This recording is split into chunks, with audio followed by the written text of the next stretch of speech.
Hata usichukue muda mrefu.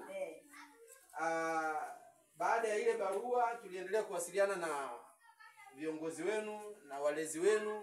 Hongera sana Masanja, kwa kweli Masanja anawapigania sana. Asante. Anapiga simu asubuhi, mchana na jioni, anasema watu wangu umewasahau, watu wangu umewasahau. Sawa. Namwambia kabisa kwamba hatujawasahau, muda tu ukifika tutakuja. Kwa hiyo Masanja bwana, muda umefika, leo tumekuja. Asante sana. Tumekuja kuwasalimia wanasikonge na mama zetu na baba zetu.